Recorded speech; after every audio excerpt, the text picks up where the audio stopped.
I think that that's maybe our, the next generation's way of putting things out there. I've been really lucky, and I've done a few now, and everybody I talk to, it's always because of Sanctuary, and people are very aware of Sanctuary laying groundwork, and that's really great. I think for us, it's a really huge compliment, because if that was so challenging for these guys, I mean, talk about new territory.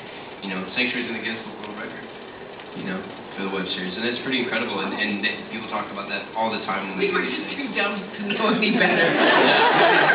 Yeah. We were like, you guys are such pioneers. Yes. It's also now with YouTube having its own channels now, and you've got now new pioneers at the forefront, like Felicia Day, for example, who people are going out and really taking the reins and exploring it. We used to do things, we used to do short films to try to make those a calling card. Yeah. And you'd be lucky if those got to film festivals and then people saw it. Now you make a film. Throw it up on the web. Again, Mortal Kombat, that first short film was a great example. I mean, it was either going to be a lawsuit or a series. You never know. Put it up on you. I can't wait for the swirl on the skateboard series. YouTube video? Yeah. I think that could really develop that. Skating squirrel. I could be the squirrel.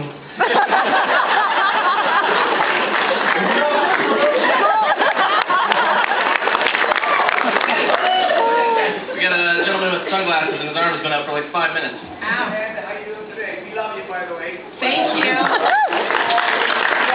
We followed you all of your work history. Wow. I owe you guys dinner or something. Thank you. We're wondering, what was your best role? Mother.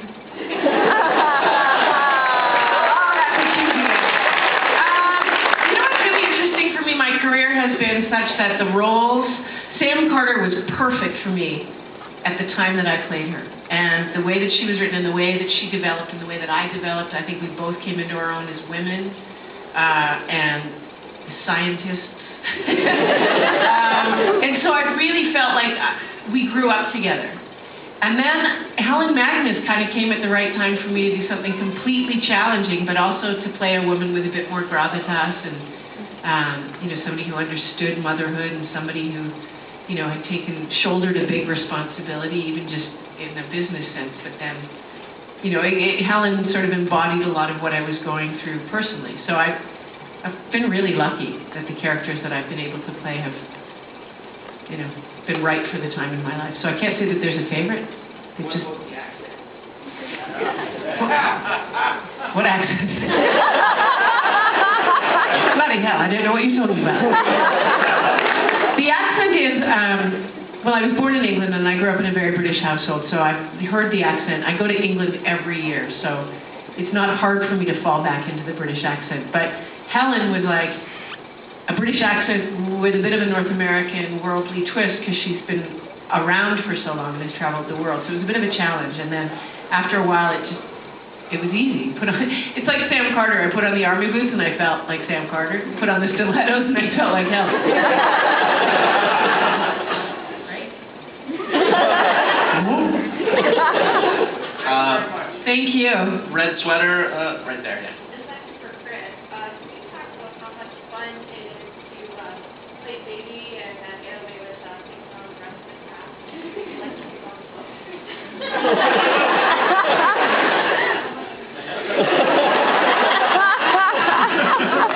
It was fun. It's a good balance to have the opportunity to go into that really dark place that Druid is in, and then completely go into this very warm, generous, nurturing place of Peggy. So it was wonderful. That's I think the great balance that the show offered for me, and the fact that they were kind enough to offer both parts to me. It was a great gift. So I had, and I think equal opportunity abuse. Can I say something? When you were Druid, you were very charming. Offset. Like, very... Offset. Like, not offset, but like not... not just as Druid, but sitting around the chairs and very eloquent, and then when you were Biggie off camera, you were like, and it's funny because it's sort of the antithesis of the characters, because Biggie's so gentle and nurturing, and when you were Biggie, you were grumpy. I mean, I don't blame you all those hours in prosthetic makeup and wearing all that rubber and stuff, but it was like, wow. But then it took me a while to get used to, he's Biggie. We say this all the time. We have two different relationships. There's that relationship with Chris, and then there's the relationship we all have with Biggie. And even in my memory, when I think back of conversations I had, I still remember them as conversations with Biggie, even when cameras were rolling. Yeah, sitting in our cast chairs talking to Biggie. It's always nice to talk to Biggie about motorcycles. He's got quite an affinity. Gentleman with your arms up. There you go.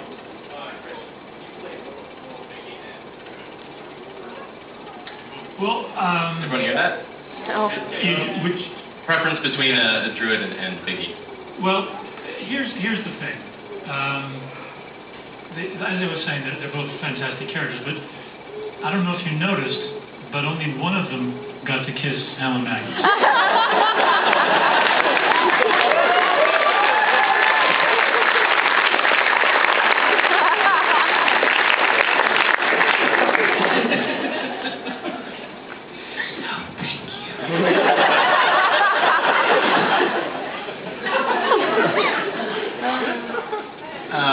Right up there with the glasses and scarf. Yep.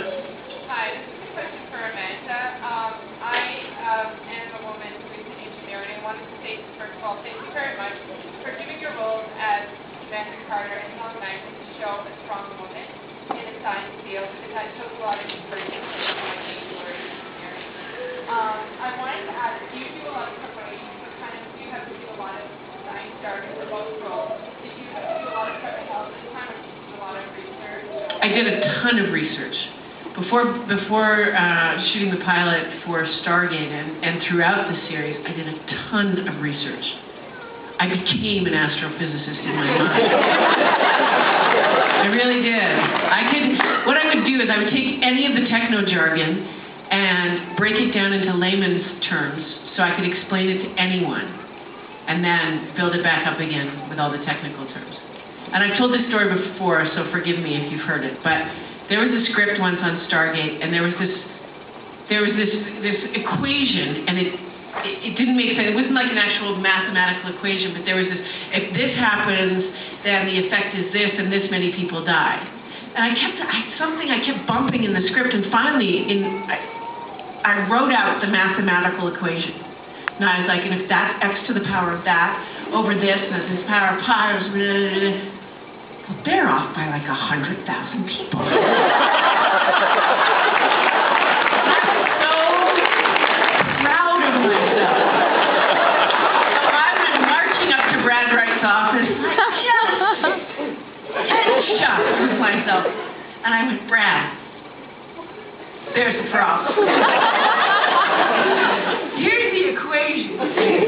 Give me no r over pi to the power of x to the third, da-da-da-da-da. So it really should say 100,000 people. And he's like, oh, okay, just change it. And I was like, did you get the whole equation right? And he's like, taking this a little too seriously, aren't you? I'm just going to go get a cup of tea. I was walking around so proud. So I went to our craft service guy, Jack Osterbeck, who was also craft service on Sanctuary, and he came to my trailer. He brought me a cup of tea and came to my trailer, and I was like, Jack, check this out. This is it. And X to the power. And I go through the whole, I'm super proud. I go through the whole thing, and I was like, so it was wrong, and it's now 100,000. And Jack sat there and he goes, wait. I'm pretty.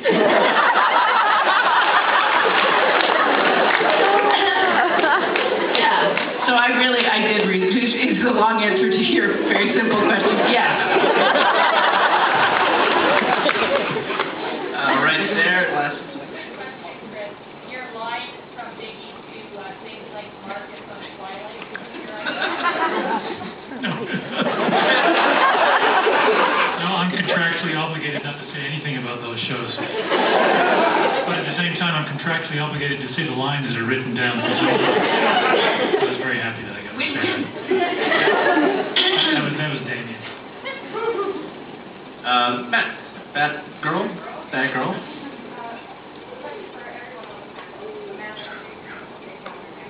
Oh, hey, how are you? Nice to meet you, kinda. Oh, wow. I made the cover.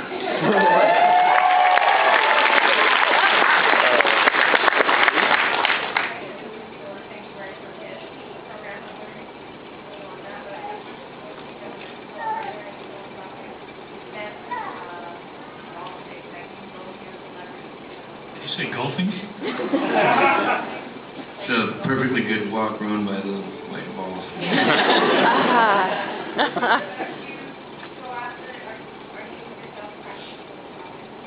Is everyone hearing that? No. Oh, okay. It's a question about their philanthropic. I can't say that word. I know what it means. I stumbled over some words about their charitable endeavors. Philanderers. What? That's where I made the mistake. And Sanctuary for Kids as well. So. Well, and I have to say, my fellow castmates, these two especially, have been incredibly supportive of Sanctuary for Kids. So they have loaned themselves to conventions. They donated autographs and pictures and props and costume pieces. Like they really gone all out. So it's not just that that I run Sanctuary for Kids. I couldn't do it without my castmates.